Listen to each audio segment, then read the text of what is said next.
করেছিলেন। 100 বছর গোবিন্দের জন্য উনি সাধনা করলেন হেঁট মুন্ডে ঊর্ধ্ব পদে। সেই পুরু রাজার তপস্যায় সন্তুষ্ট হয়ে গোবিন্দ তার কাছে এসে দেখা দিলেন। গোবিন্দ বলছে, হে গুরুরাজ, তুমি এমন কঠিন তপস্যা কেন করছো? তোমার এই কঠিন তপস্যার উদ্দেশ্য কি? তখন গুরু রাজা বলছে, হে গোবিন্দ, তোমার কাছে আমার একটাই চাওয়ার বাসনা, এই যে ময়দানে বসে আমি আজ তপস্যা করে তোমার দর্শন পেয়েছি, আর তোমার দর্শন পেয়ে তোমার কাছে আমার মনের আর্জি প্রকাশ করতে চাই।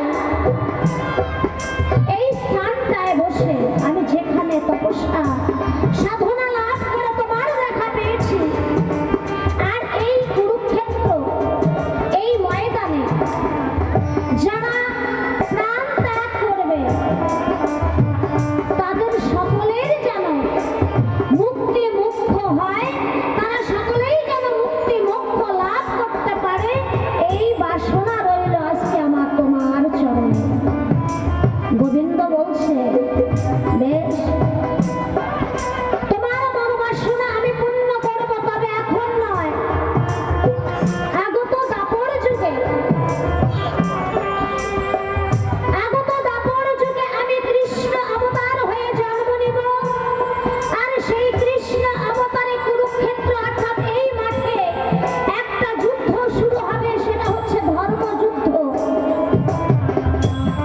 যে যুদ্ধে ধর্মের হবে জয়, অধর্মের হবে ক্ষয়, সেই যুদ্ধখানা এই মাঠে সূচনা হয়, আর এই মাঠে যারা প্রাণ ত্যাগ করবে, সেই যুদ্ধক্ষেত্রে যারা যারা মারা যাবে, সকলেই তারা মুক্তি মোক্ষ পাবে।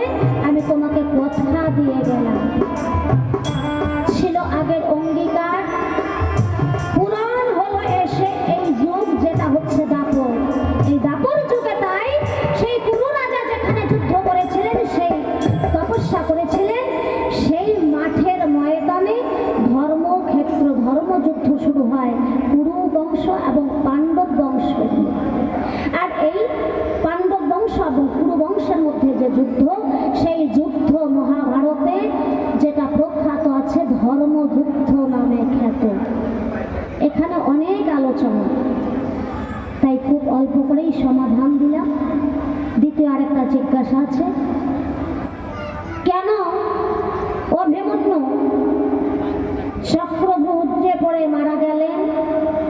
সেই শিশুটাকে কেন নিষ্ঠুরভাবে সেই চক্রব্যূহের মধ্যে হত্যা করলেন? সেই বিশাল একখানে জিজ্ঞাসা রেখে গেছে। অসুবিধার কারণ নাই, যতটুকু জানা আছে গুরুদেব কৃপায় আপনাদের মাঝে সেই কথা তুলে ধরতে চাই।